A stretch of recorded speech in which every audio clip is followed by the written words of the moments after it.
श्रीराम. आपल्या सर्वांच्या हृदयस्थ बसणाऱ्या आत्मारामास साष्टांग प्रणिपात करून गोस्वामी तुलसीदास रचित श्री रामचरित मानस या ग्रंथातील जो सप्तम सोपान उत्तरकांड याचं आपण चिंतन करत आहोत. सज्जन हो, हे आपलाच कथा चिंतन क्रमांक 1264. आपण गेल्या चिंतन प्रवाहामध्ये लोमश मुनींनी कशा पद्धतीने संतप्त होऊन भुशुंडीजींना कावळा होण्याचा शाप दिला त्या कथानकाचं चिंतन बघितलं. भुशुंडींच्याकडून एक अपराध घडत होता की ते लोमश मुनींना प्रत्युत्तर देत होते. लोमश मुनी आपल्या अंतःकरणामध्ये जो तद्रूपतेने जाणत असलेला बोध होता तो भुशुंडींना सांगतायत, आणि तो बोध आहे निर्गुण ब्रह्माचा. परंतु भुशुंडीजींना तळमळ लागलेली आहे सगुण दर्शनाची. हे सगुण ब्रह्म मला पाहायचंय, मला अनुभवायचंय, मला त्याची व्याकुळता आहे, तळमळ आहे, ते आपण मला सांगा. त्याची आराधना, त्याची उपासना मला समजावून सांगा. आणि लोमश मुनी मात्र काही केल्या भुशुंडीजींना सगुण ब्रह्माच्या पलीकडं अजूनही अंतिम सत्य काही आहे हे सांगायला तयार नाहीत. अर्थात हे सगळं काही भगवंताच्या इच्छेने घडतंय, त्याच्या या मायेचा प्रभाव या दोघांवरती आहे. आणि त्यामुळं हा विप्र विरोध, हा विप्र अभिमान, हा विप्र अपमान या तिन्ही गोष्टींचा दोष महादेवाला क्षुब्ध करू शकत नाहीये. प्रभू रामचंद्र आपल्या मायेच्या आधाराने लोमश मुनींना भुशुंडीजींना एक शाप द्यायला भाग पडतात, आणि तो शाप आहे की तू चांडाळ कावळ्याचा देह धारण कर. अर्थात तो हाच देह आहे ज्याच्या आधाराने भुशुंडीजी प्रभू रामचंद्रांवरती अतीव प्रेम करू शकणार होते. जी त्यांच्या मनातली तळमळ होती, व्याकुळता होती रामदर्शनाची, ती तृप्त करणारा हा देह आहे. आणि त्यामुळं अशा या भुशुंडीजींना प्रभू रामचंद्रांनी एका कठोर कृपेच्या आधाराने हा लोमश मुनींच्या द्वारे शाप दिलेला आहे, आणि ते लगेचच कावळ्याचा देह धारण करतायत. सज्जनो, आपण या टप्प्यामध्ये काही सूक्ष्म चिंतनाचे धागे बघितले की मनुष्य ज्या तत्वांसाठी जगतो ते मृत्यूचं भय समोर आल्यानंतर ती तत्व बऱ्याचदा त्याच्या हातून विसरली जातात. त्याला तो तिलांजली देतो. जणू काही प्रभू रामचंद्र भुशुंडीजींच्या अंतःकरणामध्ये असलेली दृढ निष्ठाच लोमश मुनींच्या या शापाच्या आधाराने पाहत होते. पुन्हा एकदा या 84 लक्ष योनींमध्ये फिरण्यासाठी भुशुंडी तयार आहे की नाही, का त्या योनींमध्ये फिरण्यापेक्षा आपल्या निर्गुण ब्रह्माचा हा हट्ट सोडायला तो तयार आहे. याच प्रश्नाचा शोध प्रभू रामचंद्र घेत आहेत, आणि त्यातून प्रभू रामचंद्र अत्यंत आनंदाने, प्रसन्नतेने भुशुंडीजींच्या अंतःकरणाची ही अवस्था पाहतायत की भुशुंडी कावळ्याचा देह धारण करूनही मनामध्ये कुठलाही क्षोभ करत नाहीयेत. त्यांना कुठल्याही प्रकारचा खेद या देहामुळे होत नाहीये. ते आनंदी आहेत, प्रसन्न आहेत. आणि मग त्यामुळं प्रभू रामचंद्रांनी आपल्या मायेचा प्रभाव लोमश मुनी आणि भुशुंडी या दोघांवरचाही काढून घेतलाय. आणि तिथून सज्जनो, आता एक सुरेख असा सुसंवाद या दोघांमध्ये जो घडणार आहे तेच आपल्याला गोस्वामीजी आजच्या चौपायांमध्ये सांगत आहेत. अर्थातच आपण काल या चौपायांचं गायन केलं. आपला विचार असा होता की थोडासा आपल्याला या चौपायांचा देखील परामर्श कदाचित कालच्या कथेमध्ये घ्यावा लागेल, परंतु तशी वेळ आली नाही. आपण दोह्यापर्यंतच येऊन चिंतन आपलं समाप्त केलं होतं. त्यामुळं आज चौपायांचं गायन पुन्हा न करता आपण थेट कथा विभागामध्ये प्रवेश करणार आहोत. महादेव माता पार्वतीला म्हणतात की उमा जे राम चरण रत बिगत काम मद क्रोध, निज प्रभुमय देख ही जगत केहीच न करही विरोध. बघा, ज्ञानाची अवस्था, आत्मानुभूतीची अवस्था ही प्रत्यक्ष जिथं वेदांना देखील कळली नाही, ते देखील नेती नेती म्हणून ज्या या अवस्थेला शब्दबद्ध करू शकले नाहीत. त्या अवस्थेला संत आपल्या आचरणाने आम्हाला दाखवतात. कबूल आहे की संतांच्या बाह्य अवस्थेवरून आम्हाला त्यांच्या अंतरंगाची गुह्यता कळू शकत नाही, परंतु काही त्यांची वाक्य अशी असतात की जी आम्हाला त्यांच्या अंतरंगाच्या अवस्थेचं दर्शन घडवून देतात. उदाहरणार्थ श्री महाराज म्हणतात की माझ्याकडे आलेला मी श्रीमंत बघितला नाही की गरीब, अडाणी बघितला नाही की विद्वान, स्त्री पुरुष अबला कोणीच मी बघितलं नाही. मी केवळ त्याच्यामध्ये माझा राम पाहिला. समत्वम सर्वभूतेवम, हे जे भगवद्गीतेचं सूत्र आहे की जो समभावाने या सर्व सृष्टीला पाहतो. सुंदरकांडामध्ये देखील भगवंत सांगतात ना, त्यांना काय आवडतं? समदर्शी कछु इच्छा नाही. जो या समस्त सृष्टीला भगवंताची लीला, भगवंताचं रूप ह्या दृष्टिकोनातून पाहतो, त्याची अवस्था काही औरच आहे. महादेव म्हणतात की ही अवस्था ज्याला प्राप्त होते ना, त्याचं एक स्वाभाविक लक्षण आहे बघ. तोंडाने म्हणणं हे ठीक आहे की मी समत्वाने पाहतो, सर्वत्र भगवंतालाच पाहतो, परंतु जो या समत्वाच्या भावनेने जगत असतो त्याच्या अंतःकरणामध्ये काम, अभिमान आणि क्रोध यांना स्थान राहत नाही. मला जर दुसरं या जगाकडून काही प्राप्त करायचं असेल तर मी आणि जग हे अजूनही वेगळंच आहे. आणि समत्वाने पाहणं याची सुरुवात सज्जनो माझ्यापासून करायची. मी राम आहे आणि सगळं जग देखील राम आहे. आणि त्यामुळं अहम ब्रह्मास्मी, मी सोडून या जगामध्ये दुसरं काही नाहीच, कोणी नाहीच. मीच सर्वत्र भरून उरलेलो आहे. जर मीच सर्वत्र भरलेलो आहे तर मी कोणाकडून कशाची अपेक्षा ठेवायची? जसं आपला डावा हात उजव्या हाताकडून काही अपेक्षा ठेवत नाही, आपले दोन पाय एकमेकांकडून काही अपेक्षा ठेवत नाहीत, तसं जेव्हा मी विश्व समत्वाने पाहत असतो, जगत असतो, तेव्हा सज्जनो मी देखील जगाकडून अपेक्षा ठेवत नाही आणि त्यामुळेच मी स्वाभाविकपणे निष्काम होतो. मी कोणीतरी वेगळा आहे, श्रेष्ठ आहे, या जगापेक्षा माझ्याकडे काही विशेष आहे, हा भावनाच आमच्या हृदयामध्ये अभिमान निर्माण करत असते. परंतु जेव्हा ही समत्वाची भावना आमच्या आचरणामध्ये मुरते त्यावेळेला जीव हा अभिमान विरहित होतो. म्हणून तर श्री महाराज स्वतःला दीनदास म्हणून घेतात. माझ्याकडे येणारे प्रापंचिक हे दुःखी आहेत, रंजले गांजलेले आहेत, त्यांची मी सेवा करतो, असा हा प्रत्यक्ष रामराया आपल्या मुखाने सांगतोय. सज्जनो, ही आहे अभिमान विरहित अवस्था. त्यामुळे समत्वाची दृष्टी तुम्हाला अभिमान आपल्या अंतःकरणामध्ये ठेवू देत नाही. आणि आता चिडायचं तरी कोणावर? आणि क्रोध निर्माण होतो कामनेत. जर माझी कामना पूर्ण झाली नाही तर मला क्रोध येतो, परंतु जर मी निष्काम झालो असेल तर मला मग क्रोधाची तरी काय गरज आहे? जसं आपण आपल्या घरामधली अडगळीच्या सामानांना टाकून देतो त्याप्रमाणे तुका म्हणे देहे भरिला विठ्ठल, काम क्रोध केले घर रीते. ही आहे समत्वाची भूमिका. समोहम सर्वभूतेषु न द्वेष्यति न कांक्षति. कोणावरती प्रेम नाही, कोणाचा द्वेष नाही, अशी एक मनाची स्वाभाविक अवस्था, एक समत्वाची अवस्था हे संत जगत असतात. आणि हेच या निर्गुण निराकाराशी तद्रूप झाल्याचं एक खूण या रूपाने आपल्याला संत चरित्रामध्ये बघता येतं.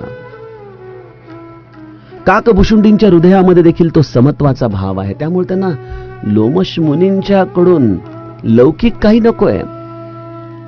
त्यांच्या मनामध्ये कुठल्याही प्रकारचा अभिमान नाहीये. बघा, आता अभिमान या शब्दाचा देखील अर्थ काय घ्यायचा? आम्हाला अभिमान म्हणजे केवळ एकच माहितीये, तो म्हणजे लौकिकाचा अभिमान. मी पैसेवाला आहे, मी बुद्धिमान आहे, मी रूपवान आहे, मी गुणवान आहे, या गोष्टींचे आम्हाला अभिमान असतात. परंतु संतांमध्ये जो अभिमान आहे त्याचं स्वरूप काही वेगळंच आहे. संतांना अभिमान आहे आपल्या रामाचा. समर्थ आपल्या पदामध्ये म्हणतात, राम कैवल्याचा दानी, रामदास अभिमानी. या रामदासाला अभिमान आहे की माझा रामच एकमेव असा चंद्र आहे जो कैवल्याचं दान करतो.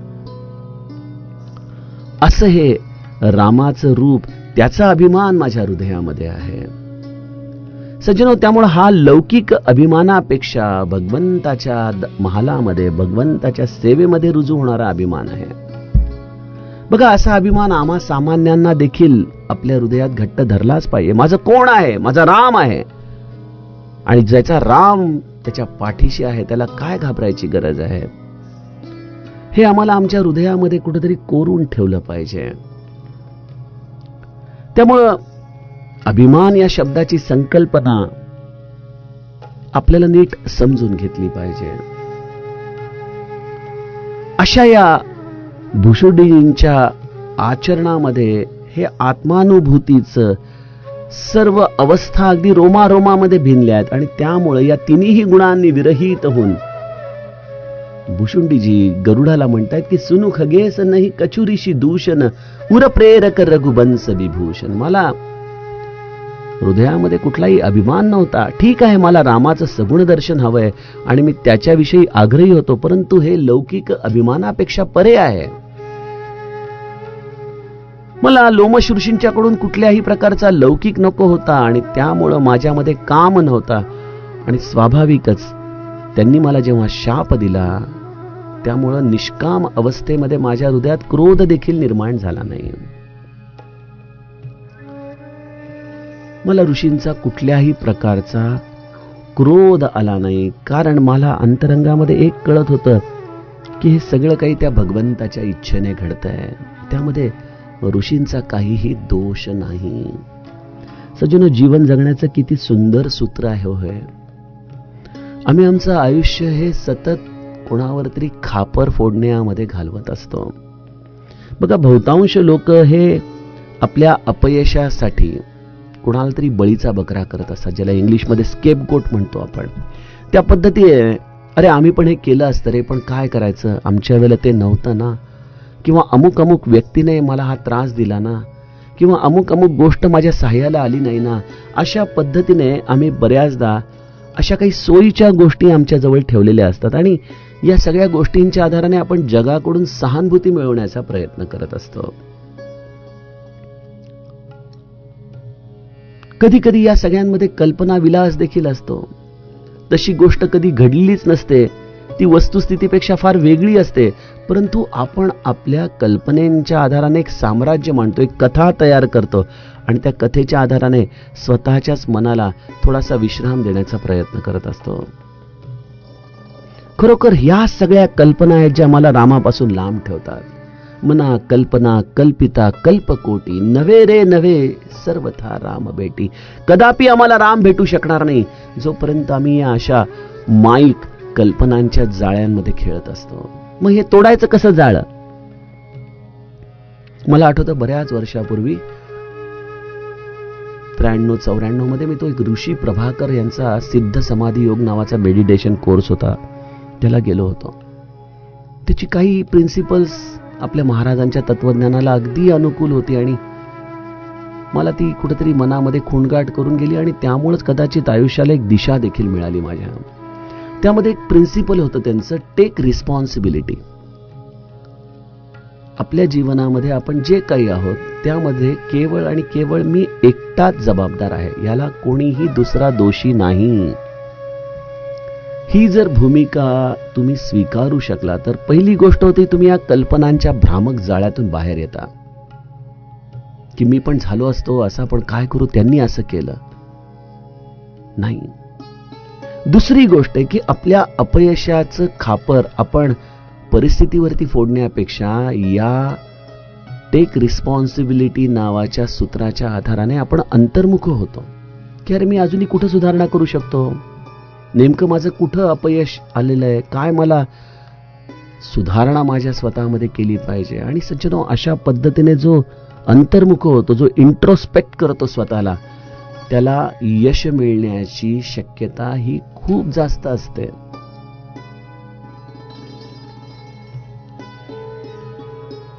आणि टेक रिस्पॉन्सिबिलिटीचं तिसरं गुणधर्म आहे, आणि तो म्हणजे तुम्ही तुमच्या स्वतःच अवलोकन करताना जगाकडे स्वाभाविकपणे पाठ करता, कोणावरती दोषारोपण करत नाही, आणि याचं एक अत्यंत सुंदर फळ तुम्हाला मिळतं. ते म्हणजे तुम्ही तुमच्या निजतेमध्ये, तुमच्या आनंदामध्ये राहायला शिकता. आणि वस्तुस्थिती बघायला गेलं तर काऊ न कोहू सुख दुःख कर दाता, निजकृत कर्म भोग सब भ्राता, ही वस्तुस्थिती आहे लक्ष्मणाने सांगितलेली. हे आमच्या जीवनामध्ये जे काही आहे सुख दुःख, ते सगळं माझ्याच कर्मांचं फळ आहे. मी कशाला जगाकडे अशा पद्धतीने दोषारोपण करत फिरायचं. मग जे माझं आहे त्यामध्ये मी रमणं, त्याला स्वीकारणं, त्याच्यामध्ये आनंदात राहणं, हा परमार्थ आहे बघा सज्जनो. त्यामुळे हा फार मोठा परमार्थामधला टप्पा आहे की जगातले दोष बघायला बंद केले पाहिजेत आपण. आणि हे श्री महाराज आम्हाला सांगायचे की बाळांनो, एक गोष्ट करा, कोणाची निंदा करू नका, जगाचे दोष बघू नका. जो काही आहे ते तुमचं आहे, त्याचा स्वीकार करा, त्याची जबाबदारी घ्या. आणि भुशुंडींच्याकडे ते आत्मज्ञान आहेच, आणि त्यामुळे त्यांना लोमश मुनींचा राग आला नाही, क्रोध आला नाही, त्यांच्यामध्ये कुठल्याही प्रकारचा दोष आहे हे मनामध्ये देखील आला नाही. आपण बघा, समाजामध्ये बऱ्याचदा लोक वरवर दाखवतात तोंडाने बोलून की नाही हो, त्यात तुमची काय चूक आहे, असं होणारच. परंतु मनातच नाही, त्यांची पाठ फिरली की चार लोकांना सांगत बसत, अहो काय मी काही म्हटलं नाही त्यांना, पण ते असं झालं ना, त्यामुळे ते सगळं चुकलं. आम्हाला अशा पद्धतीने दोषांचं चरविचरण करायला आवडतं. आपण त्या जबाबदारीमधून मोकळं झाल्याचं एक आम्हालाच मानसिक समाधान मिळतं. कशाला जगाला सफाई द्यायची आहे. परंतु आम्हाला तो आमच्यामध्ये असलेला दोष अजूनही कळालेला नाहीये. आणि भुशुंडीजींचं हे चरित्र आम्हाला शिकवतं की जगामध्ये जे काही घडते, तुमच्या आयुष्यात जे काही घडतंय, त्याला केवळ तुम्ही जबाबदार आहात. तुमचीच कर्म तुम्हाला परत आलेली आहेत, ती स्वीकारा. जगावरती दोषारोपण करणं सोपवा आणि तुमच्या स्वतःला मिळालेल्या या कर्मफळाला समाधानाने स्वीकारा. परमशांतीचा मार्ग आहे सज्जनो हा.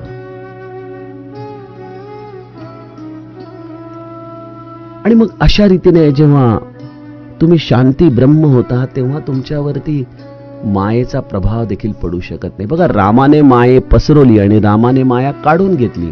याचा अर्थ काय आहे? जेव्हा प्रभू रामचंद्र मायेची व्याप्ती सांगताना म्हणतात की तुझं मन बुद्धी कल्पना जिथपर्यंत म्हणून जाऊ शकतात तिथपर्यंत सगळी माया आहे. मग माझी मन बुद्धी कल्पना या कधी लय पावणार? सज्जनो, ज्या वेळेला मी माझ्या स्वतःमध्ये रमीन, माझ्याच आनंदामध्ये राहीन, माझंच मन आणि मी यांच्यामध्ये अनुसंधान राहील, त्यावेळेला माझ्या पुरता मायेचा प्रभाव जातो. मग हे सगळं घडतं त्याच्या कृपेने, परंतु त्याची किल्ली आहे माझ्या विवेकामध्ये. भगवंत आम्हाला विवेक प्रदान करतो किल्ली रूपाने की बाळा हा घे विवेक. बिनु सतसंग विवेक न होई, राम कृपा बिनु सुलभ न सोई. हा सत्संग विवेक प्रदान करतो आणि विवेक ही किल्ली आहे, मास्टर की आहे. ती किल्ली तुम्हाला प्रत्येक परिस्थितीमध्ये वापरता यायला पाहिजे आणि त्यातून तुम्हाला तुमची शांतता, तुमचा आनंद, तुमची प्रसन्नता टिकवता यायला पाहिजे.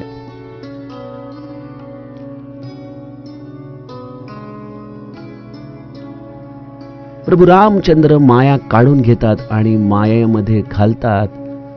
हे सगळं माझ्या विवेकावरती अवलंबून आहे. आणि ज्या क्षणी भुशुंडीजींनी आपला विवेक या परिस्थितीमध्ये जागृत ठेवला, त्या क्षणी भगवंताची माया देखील विलीन पावलेली आहे. कृपासागर प्रभूंनी मुनींच्या बुद्धीला भुलवून माझ्या प्रेमाची परीक्षा घेतली, हे मर्म मायेचं भुशुंडीजींनी जाणलं. आणि सज्जनो, इथं गंमत आहे. समर्थ दासबोधामध्ये म्हणतात की माया कैसी त्यागावी, माया जाणून त्यागावी. मायेचं मर्म एकदा ओळखलं की माया तुमच्यासाठी विलीन होऊन जाते, विरून जाते. आणि भुशुंडीजींनी मर्म ओळखले की अरे हे सगळं घडतंय ते रामाच्या इच्छेने घडतंय, तो नाचवतोय. त्यांनी माझ्या प्रेमाची परीक्षा घेण्यासाठी हे सगळं लीला नाट्य घडवून आणले. मग कोणावर रोष धरायचा? कोण आहे इथं वेगळं? सगळं तर रामच आहे. आणि ही ती गुरु किल्ली विवेकातून भुशुंडीजींनी जाणली. आणि त्या सरशी मन बच क्रम मोई निज जन जाना मुनिमती पुनि फेरी भगवाना. रामरायाने भुशुंडीजींच्या अंतःकरणातली ही स्थितप्रज्ञता, त्यांची ही परमशांती जाणली. त्या सरशी रामरायाने मन वचन आणि कर्माने भुशुंडीजींना आपला दास जाणला. बघा, भगवंताच्या इच्छेमध्ये इच्छा मिसळून राहणं हे शरणागतीची व्याख्या आहे. परंतु ती व्याख्या, ती अवस्था टिकवणं हे किती कठीण आहे हे या भुशुंडी चरित्रातून आपल्याला कळतं. पूज्य बाबा म्हणायचे ना, yes father yes and always yes, yes father yes and always yes. तू जे करतोयस ते योग्यच आहे, माझ्या अंतिम कल्याणाचं आहे, माझ्या हिताचं आहे. ही भावना आयुष्याच्या प्रत्येक टप्प्यावरती जाग ठेवणं, याचं नाव आहे विवेक. आणि या अशा विवेकाच्या टप्प्याने एक क्षण असा येतो की जेव्हा भगवंत आपल्याला स्वीकारतो. निज जन जानिता ही अपनावा. असं जसं विभीषणाला आपल्या हृदयामध्ये आनंद देऊन येणारा हा क्षण होता, तसा क्षण आमच्या देखील आयुष्यात येतो जेव्हा रामराया जो आमच्या हृदयातच बसून हा सगळा आमचा खेळ पाहतोय. आणि जेव्हा त्याला लक्षात येते की हा मन वचन आणि कर्माने माझा दास आहे, त्या क्षणी या मायेचा प्रभाव त्या जीवावरती कधीच होत नाही. आणि तुमच्यामधला मायेचा प्रभाव संपला की जो तुमच्यावरती क्षुब्ध आहे ना, त्याच्यावरचा देखील मायेचा प्रभाव संपतो बरं का. लोमश मुनींच्या देखील हृदयातला मायेचा प्रभाव भगवंताने काढून घेतला म्हणण्यापेक्षा भुशुंडीजींच्या शांततेने, त्यांच्या स्थितप्रज्ञतेने लोमश मुनींच्या हृदयामध्ये देखील स्थित्यंतर झालेलं आहे. बघा, बऱ्याचदा आपण अरेला कार्य करतो, भांडणामध्ये वादविवादामध्ये दुसऱ्यावरती कुरघोडी करण्याचा प्रयत्न करतो. परंतु बऱ्याचदा मौन हे एक असं शस्त्र आम्हाला भगवंताने दिलंय की जे काही न करता सर्व काही करून टाकतं. जगाच्या आरोपांना, जगाच्या या असलेल्या आघातांना जो गिळायला शिकतो, त्याचं हे असलेलं थोरपण हे शेवटी रामरायास सांगतो बघा. त्यामुळे बऱ्याचदा आपण आपल्या मुखाने काही गोष्टी बोलण्यापेक्षा प्रतीक्षा करावी भगवंताच्या वाणीची. परिस्थिती भगवंत सगळा बदलवून टाकतो. जोपर्यंत आमचा प्रतिकार चालू आहे तोपर्यंत भगवंत शांत आहे. आणि ज्या क्षणी माझा प्रतिकार संपतो आणि त्याच्या इच्छेवरती आपण सगळं सोपवतो, त्या क्षणी भगवंत या सगळ्या गोष्टी आपल्या कल्पनेच्या पलीकडे करून टाकतो. भगवंताने मुनींची बुद्धी पालटवली आणि ऋषींनी माझ्या महान पुरुषासारखा स्वभाव, धैर्य, अक्रोध, विनय इत्यादी आणि प्रभू रामचंद्रांच्या चरणी माझा असलेला हा विशेष विश्वास पाहिला. बघा, जगाला बदलवण्यापेक्षा आपण आपल्यावरतीच कार्य करणं फार गरजेचं आहे. तुम्ही जितके बदलाल जग तेवढं तुमच्यासाठी बदलत जातं. आणि नाही बदललं तरी मुलायचा नाही आम्हाला त्याचा. माऊली शुद्धीपत्र काढायला गेली तेव्हा त्याला माहित नव्हतं की मी कदाचित या रेड्याच्या मुखातून वेद वदवले तर मी जगत वंद्य होऊन जाईन. या तर सगळ्या गोष्टी स्वाभाविकपणे घडल्या.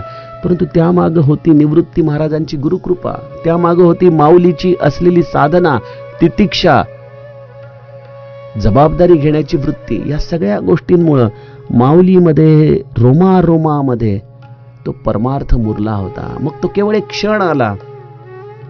आपण ठेवला रेड्याच्या मस्तकावरती हात तर रेडा बोलेल का? कदाचित आपल्याला शेंगांनी धुडकावून लावेल.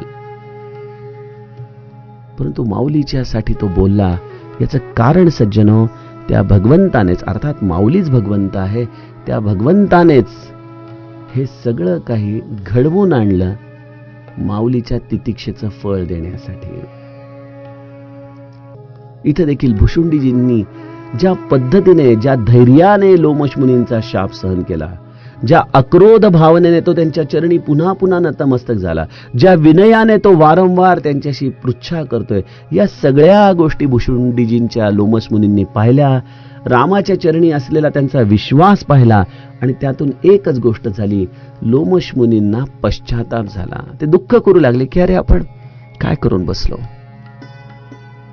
हा भुशुंडी एवढा सज्जन, प्रभू रामचंद्रांचा हा एवढा आश्रित दास त्यांचा, आणि अशा भुशुंडीला आपण शाप दिला. अरे अरे, चूकच झाली आपल्याकडून. अतिविस्मय पुनि पुनि पचिताई, सादर मुनी मोही लीन बोलाई. सज्जनो, लोमश मुनी हे परमाधिकारी आहेत, भगवंताचे परमदास आहेत, परंतु या मायेच्या प्रभावाखाली ते देखील 4 गोष्टी भुशुंडीजींना बोलून गेले जे त्यांच्या साधुत्वाला शोभत नाहीत. हा शाप देणं हे कुठल्याही साधूच्या लक्षणामध्ये येत नाही. साधू कधीच शाप देत नाही. साधू किंबहुना तुमच्या जन्माजन्मांतरीच्या शापांमधून तुम्हाला सोडवायला येतो.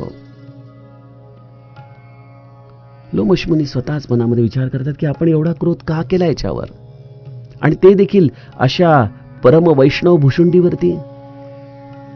अरे अरे, आपण त्याला साधं बसायला आसन देखील दिलं नाही.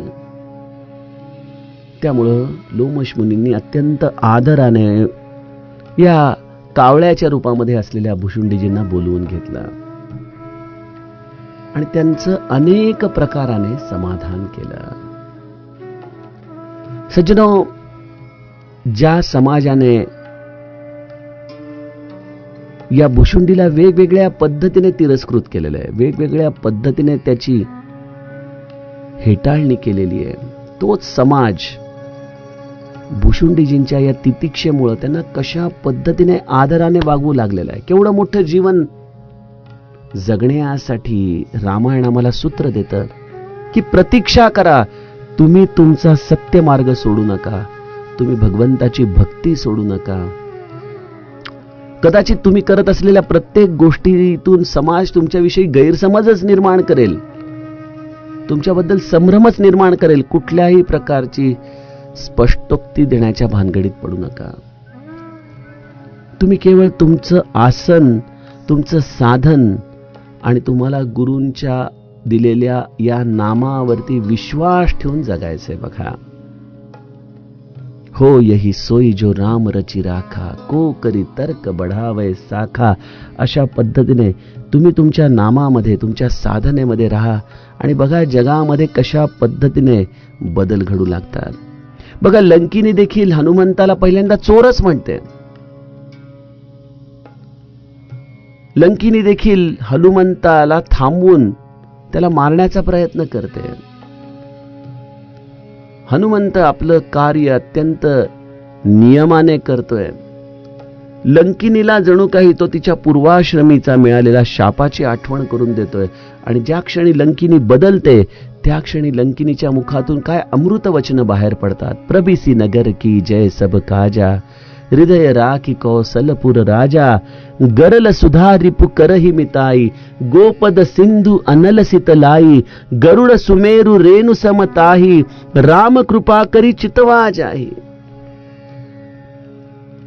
आणि मला यामध्ये हनुमंताचं आणखीन आश्चर्य वाटतं की ही लंकिनी जी हनुमंताला मारण्याचा प्रयत्न करते, थांबवण्याचा प्रयत्न करते, आणि जेव्हा लंकिनीला कळतं की तात स्वर्ग अपबर्ग सुख धरिय तुला एक अंग, तुलनता ही सकल मिली जो सुख लव सत्संग. हनुमंताच्या या सत्संगामुळं जिची मती पूर्णपणे बदलून गेली, अशी ही लंकिनी आता हनुमंताची शत्रू नाही, हनुमंताची निजदास झालेली आहे. आणि ती त्याला म्हणते की प्रबिसी नगर की जय सब काजा, ये तुझं स्वागत आहे हनुमंता, नगरामध्ये प्रवेश कर. सज्जनो, एकदा रामाची कृपा झाली की विष देखील अमृतासारखं होतं. हा भवसागर देखील गायीच्या खुऱ्यासारखा होतो. हा अग्नी देखील तुम्हाला अत्यंत शीतल जाणवू लागतो. हे सगळं काही घडतं जर तुम्ही नामनिष्ठ असाल, जर तुम्ही भगवत स्मरणामध्ये असाल. आणि इथं भुशुंडींच्या बाबतीमध्ये देखील तेच झालेलं आहे. भुशुंडी या सगळ्या अवस्थांमध्ये शांत राहिलेले, स्थितप्रज्ञ राहिलेले आहेत आणि त्यामुळं ही भगवंताची माया ज्या क्षणी विरली त्या क्षणी लोमश मुनींच्या मनात पश्चाताप झाला. त्यांनी भुशुंडीजींना बोलवून घेतलं आणि त्यांना अत्यंत आदराने आसन देत त्यांचं अनेक प्रकाराने समाधान केलं. सज्जनो, आता असे लोमश मुनी सगुण ब्रह्माची उपासना कशी करायची त्याचा अनुग्रह भुशुंडीजींना देणार आहेत. त्या कथा विभागाचे चिंतन आपण उद्याच्या कथा प्रवाहामध्ये बघूयात. जानकी जीवन स्मरण. जय जय राम.